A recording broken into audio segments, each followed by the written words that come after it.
Aya, Hi. welcome on board. Thank you. Thank you And for having me. of course, that actually I have Sira every day for the next, next 6 months. I know, and we're very happy, and we're hoping to extend that. It will happen. Look, she's even. Is Yeah. she a member? Liblila, is she a member? Founding member. Founding member. Oh Yeah, my God. Thank you for the gorgeous of welcome course. today. Today I'm Absolutely. very happy to be with Sira. I'm actually a member. Um, Yes, you are. I've been a member for now 2 months. Um, how we met was very interesting. We met through a builder space, and there was an event. You guys are doing. You were doing an event, and actually you do a lot of events. And today we're actually trying to tell your story, tell how you guys started this venture. Uh, Please introduce yourself and uh, join the vision of Sira. Absolutely. So again, thank you. My name's Aya Saeed, and um, personally, I've always been a fan of connecting people with each other and thinking of ways to connect with people on a deeper level. So I'm very happy to be able to be doing that through SIRA, and I'll tell you more about that in a bit. SIRA started a year ago, exactly. We've been storming about it for almost. We've been brainstorming about it for quite some time. But the idea is that SIRA is a membership-based community for personal and professional development. So my co-founder Zara and I, we've met at a global entrepreneurship network. We firsthand saw the value of your connections and how much they can either make it or break it for you, either personally or professionally. At the same time, we really saw how networks by design can exclude or can really cater to a very uh, niche demographic of people that either think the same way or just the same way or So like-minded, do kind things of the same way. like-minded people. And so at the same time, we wanted to take what's good from connection because we saw the value in that. But we wanted to create a more inclusive and diverse experience around connection. Because from everything we were looking up around us, it seemed like there were very few communities that were gathered on values rather than experience or titles or backgrounds. So the idea with SIRA is that it is a membership, it is a community for professionals, but then the professionals are very diverse. They come from all walks of life. We cater to employees, we cater to freelancers, we cater to business owners, to self-employed individuals, all age groups. And the idea is that when you're a part of this community, you really get that diversity in who you are able to collaborate with. And so automatically you get a higher sense of innovation. Do everyone use the Sira community the same way? No, because SIRA means different things to different members. And we're always very vocal about that. It shouldn't be the same experience. It is a shared experience, but it shouldn't be similar or identical. We're guided by a specific value system, and we all believe in inclusion and diversity and how that would look. But really, SIRA means different things for different people because the reason why people join are very different. So some people join because they want to grow professionally. Some people join because they feel they're stuck and they want to get inspired and they want to meet unique and different people that they wouldn't meet in their regular day-to-day social circles and networks. Some people join because they have businesses they want to grow. Other people join because they want to focus more on finding who they are at their core authentically. Some people feel like the typical networking setups require them to change who they are to be able to network and mingle and connect. And so they feel that SIRA is a very flexible environment for them to network and connect, but authentically with who they are. So basically, they're looking for improvement, self-actualization, maybe betterment. So the word that drives SIRA is growth. How do you define growth? Like, what is the result for of such So word? we also think that growth could mean different things to our members. We cater to that growth, however it may look. And so some people look at growth as investing more in their professional upskilling. So you find them more driven by attending the workshops that we facilitate and more interested in the speakers that we invite to speak. Others see growth as expanding their network and meeting other like-minded professionals within the community. So you see them engaging in all the community building events that we do. And then other people feel that they want to grow on a personal level with other professionals. So There is one word, actually one phrase to answer growth, and it's on your page: access to opportunities. yeah, I love it. thank you. Yeah, because I believe actually what's interesting about the concept is access to opportunities. But then you did a actually a workshop with someone, a member, Kat. Yeah. She's into equal opportunity. How is these two words, are linked? So the idea is we wanted to give our members equal opportunity because we believe that most of the other networks around us exclude a lot of people by design. And we know that we exclude with intention simply people that don't align with our values. So we wanted to be able to, as much as possible, send out a message that we welcome you no matter how you are, how you think, where you are in your career, what your title is, where you work. So we wanted to understand the who rather than the what. So we'd like to continuously capture who our members are rather than what they do, because we believe that when we encourage this individualistic or this personal experience towards connection, there's more opportunity to engage, collaborate, meet different people. So you're actually delivering that experience. Yeah. That's what what SIRA is delivering. So basically, you thought of a model. Do you have like a model, like everybody can see it online? Yeah, so ideally when we were looking at other people that provide access to connection, there was always a criteria. Okay, so it was always either around how much funding you've raised, how many years of experience you have, where you are in that organizational hierarchy, what you do. So are you in finance? We'll put you with other people in finance. Are you a creative? We'll put you in a creative community. Are you a CEO? We'll put you with other CEOs. And rarely did we find a network that is actually coming in and telling you, we don't care about all of this. And the only way we're measuring whether you're eligible to be a part of this network is through your value system.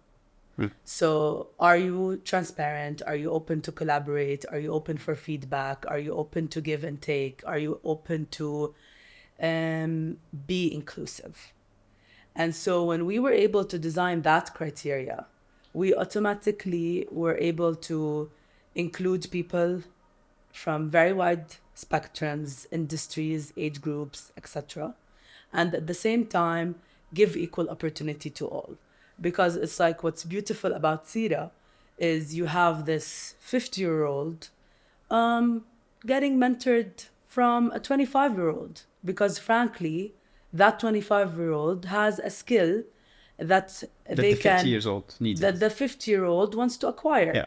And so we've built this environment and harmony among all age groups within the community, backgrounds, industries, interests, where you don't even need to be doing everything that we offer. So most of our members don't utilize everything within their membership. Sure. Okay, because everything is very, like, there's a wide spectrum of what you can get with your membership. So you'll find that because people join for different reasons, some people like the professional development, some people like the personal development, others like the community building and the social aspect of it. So it really differs from one member to another. But at the core, having that criteria allowed us to attract people that believe in equal opportunity. Please, if you. Yeah.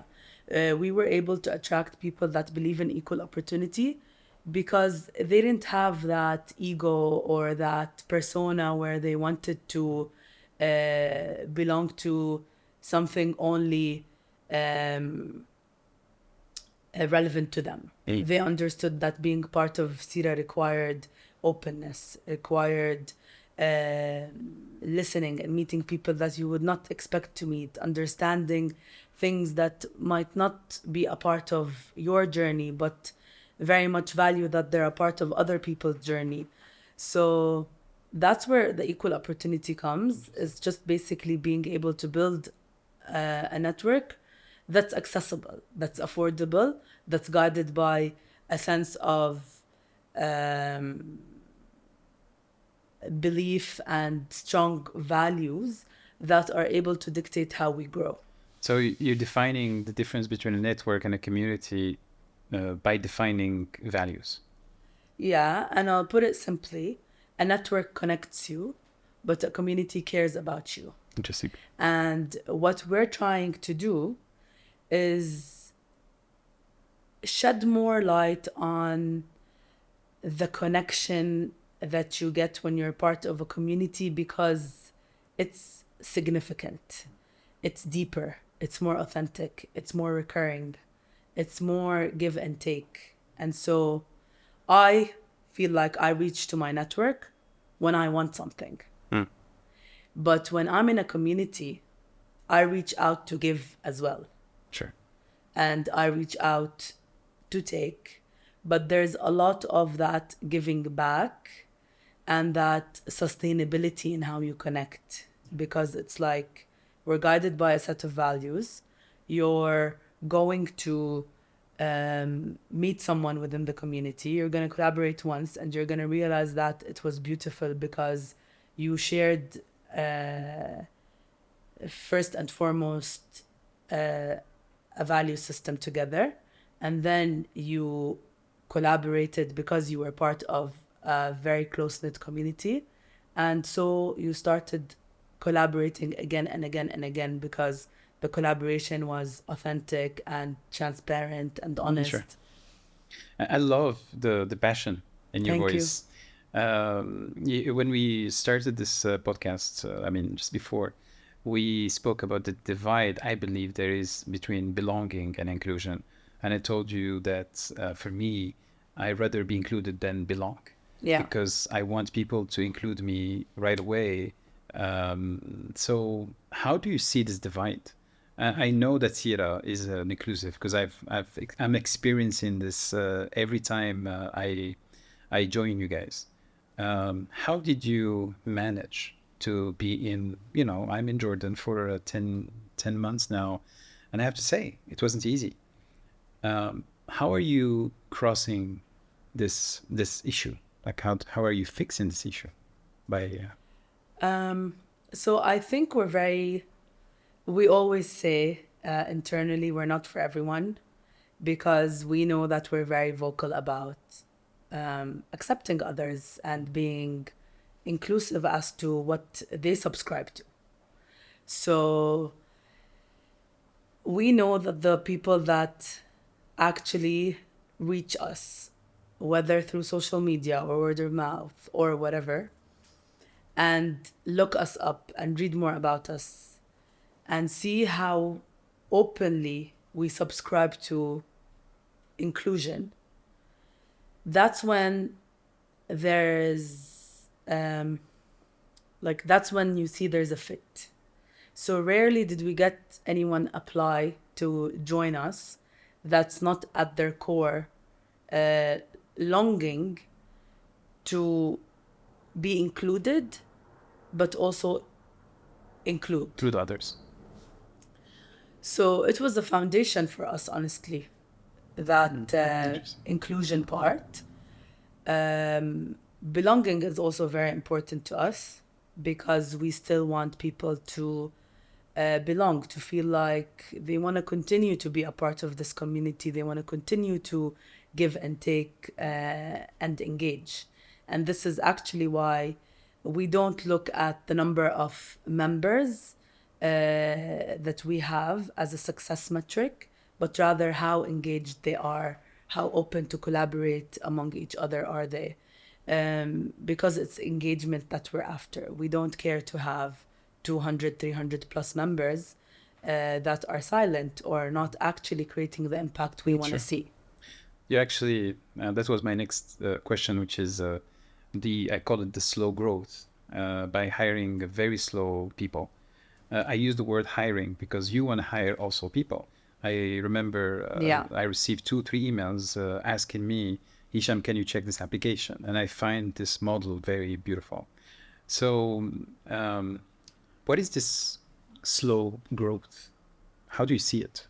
So 1 year in, I think from the get-go, we really were adamant about building slowly to focus, to truly and wholeheartedly understand our positioning in the market and what the problem we're solving is. So that required that we pay a lot of attention to everything that we were doing. And from the get-go, it was about authentic connection and for us to be able to stay true to giving or being the medium for people to grow and develop together. We needed to ensure that we constantly have quality and we constantly have engagement. And so if I, from the get-go, focused on the number of members rather than the quality and how engaged my members are, I wouldn't probably be here today. Because there are a lot of moving parts when it comes to building community, and it's very human-centric. And with people, you need to ensure that there's value month on month, that there's engagement month on month. And if I was prioritizing onboarding rather than showing value to people that believed in me when I was still at the very early stages of showing value, I don't think we would have achieved all the things that we were able to achieve just by having 60 members on board, collaborating, networking, connecting month on month. I believe it's a human connection you're building. It's funny. Normally it's badihi, صح? Like evident that it's a human connection that we have, right? Yeah. But I think with this virtual world, we tend to not have a human connection. That's what you're actually trying to bring back, this humanity in people as well. Tomorrow is the first year anniversary. Yes. Congratulations. Thank you. 60 plus, right? 60 plus members. Just this afternoon, I was looking at the faces of people. I mean, 60 high level individuals. Congratulations. Thank you. I have to say that I'm very impressed. And there is one thing that I'm so impressed with, and in this community of SIRA, is the fact that you are doing an event and that I care about, which is the shame series. Yeah. I think you're pointing at a very important point, which is the mental health issue. And mental health is not only like are we fit or something. Mental health is about connection as well. We talked the last time about our connection with money, and it is important to talk about this between partners, between just individuals. Absolutely. We don't do that. So SIRA is actually a new channel for this. Yeah. SIRA is a new SIRA channel. is a new channel. So we're really all about doing things differently. And that goes back to trying to be as diverse as possible to attract as many different professionals to be able to connect and collaborate. So when I say personal and professional development is what you get as part of your membership, it's very holistic. Okay, so we don't see that personal and professional development cannot come hand in hand. We believe that in order for you to progress professionally, you need to also grow personally. Okay, and so with that, we try to really talk about and facilitate conversations that support you when looking within to be able to progress professionally. And what I mean by that is we do a lot of work on understanding how we think, who we are. And so the virtual shame series comes from a need, okay? A need to understand why I have shame towards Yeah. asking for Things. money, for example. So the last session about money taboos. Am I the only one that is afraid to speak up and say, I can't afford this? Or pay me because I delivered the work that we agreed on, and so where's my cut? Where's my money? Or am I the only one worried about how my employer is going to perceive me if I ask for a raise that I rightfully deserve? And so the idea behind shame is that when you are able to openly, in a very safe and dynamic environment, speak about it, you're solving the majority of why you have that shame. So when we are able to, as a community, talk about things that we find shameful, we understand that we're not alone. We understand that we're not random, that these thoughts are not foreign. And that helps us break away from things that we find shame around and accordingly allow us to progress. Good. Question about your social responsibility. Every organization has one. How did you define yours? Like, the reason I'm asking is because you've worked in other organization and now you're a founding partner of this venture, and then you're taken by the connection is something important to you. Are you probably you're probably fixing something Yeah. needed in the market? Is it your social responsibility today? I'll tell you something about how we look at social responsibility. So typically from how my co-founder and I view it, or viewed it, or that's what we typically knew or saw, is that you need to become like let's say, a company generating $1 million in revenue to allocate some money for social responsibility. Okay. And it's always that after you've made that money, are you giving back some of Sure. it to the community? Sure. And so the way Zara and I sat together one day and thought of it, which is, that's not who we are. We want to be able to be making money and giving back from day one. Okay. And so honestly, it feeds back to also showing our members value. So for example, one of our members has an initiative called Ta'zile. And the idea behind Ta'zile is that you're able to donate your clothes to this organization that later sells these clothes that are in a good condition to people for much less, to give them a sense of enablement, that they're able to shop for their clothes rather than get them donated. And the money that they make from these drives goes to sponsoring people's educational scholarships. So what we've done last Ramadan, which was our first operating Ramadan as a business, we've collaborated with our member on her Tazila. Ta'zila project, and we were able to um, gather or collect enough money to sponsor one person's education in a So you're paying it forward. Actually, paid for, and they're not just us. So it was our members too. Everyone donated. We spoke to our greater network, got them to donate, and we were able to raise around $2,000 to sponsor someone's education for a year or two. I'm not sure. And we will continue to do that with our member as a way to give back. But yeah. Yeah. So you're passionate about this journey. You have been passionate in your other work. What is the one thing you can tell me about yourself, about your next step as well? Because I know there is a next step in SIRA, but I also, so you're based here in Jordan.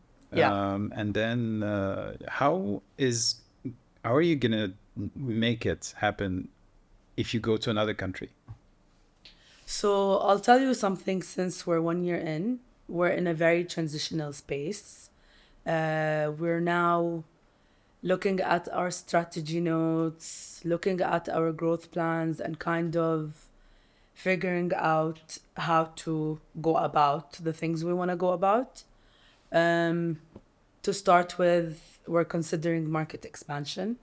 And so I recently relocated to Riyadh, and I will be spending a lot of time conducting research, field research about the market, whether there's a fit for us or not. My colleague is going to be doing the same on another market, and accordingly, in a few months, we're going to see if that's something we'll potentially be doing. At the same time, we're all about growing with our members. So we're seeing how we can potentially start bringing more work and putting more work in the hands of our members, and accordingly grow with them. So if you notice, your growth is not only about the revenue of the 50 lady that of the members, but actually your growth model is something you're still building. Your growth model, Absolutely. from events, from connections, you're even actually connecting with your own members to grow. It's fascinating because growth has no limits. Actually, every day you can definitely, and that's actually, you guys are doing something amazing with growth. I love the DNA you have with. So last question, really. I really love the members, and I really love the engagement. And seriously, you said access to opportunities. I love how each time I connected with someone, he was easily welcoming the connection. He was easily taking time. And I think I think the bottom line of SIRA is that they're connecting the right people. You are connecting the right people to each other. And I think that's the essence of a good network. Thank you. No, don't thank me. I thank you. I thank you for actually, if I didn't meet SIRA, I would still be making a lot of, not the wrong connections, but the connections that are not relevant to. So I'm actually, I'm not wasting a lot of time. So there is a market fit wherever you go. So the last question before giving you the last word is, how do you you said a very interesting word about the how people get stuck sometimes. They just don't know what to do in a next step. Maybe sometimes it's just a very simple step, but they don't know how to make it. How does SIRA deal with this issue of helping people unstuck? I'll give you an example. Early on, someone applied to join SIRA. And Zara and I got super excited because that person was highly connected. They had all the connection they would possibly need. At least that's what we thought. We asked them. We always ask in our interview with the members on our first engagement with them, what drove you to apply? Why are you here today? And so they answered, I feel stuck. I feel like I am connected, but I feel like there's a level of facade to that connection where I'm unable to be authentic, where I'm unable to comfortably share what I need from my connections. And so they're saying, I saw an opportunity where the member base is different, unique, clearly open. And so I want to connect with people and be more intentional about how I connect with others. And so the connection that I want is more open and vulnerable and authentic and deeper than the connection I have today. And so and therefore I'm at SIRA. Amazing. Beautiful. Aya, thank you so much for today. Thank Thank you. you, Sira, for the Of course. moment we spent together, for the growth experience that we have with each other, and I'm really appreciative. Your last words? Thank you for having me. I'm very excited to see how this turns out. I'm very, on a personal level, appreciative that you were very open to learn more about us and just throw yourself in. My pleasure. And join. And so quickly you came in, you were able to proactively reach out to people so naturally. So I really appreciate that. And I hope SIRA continues to show you value even when you leave. I will be a little far very soon, but yeah, seriously, it's about contribution at the end of the day. Absolutely. And I hope to continue as well. Yeah. Thank you, كتير. Thank you. Thank you, كتير. So the way we go about our application process is simple. You apply, and SIRA, our team, de-identifies who you are. So we remove your name, your pronoun, your gender, your place of work, and anything that might create bias or discrimination against you. And then what we do is we share your application with 2 to 3 members to either vote you in or out. So we actually have no control over who's being admitted. Our members vote people in based on how engaged, open they are in their application. Amazing. Well, Aya, I guess I'll see you next time. Thank you. Thank you, كتير. Thank you.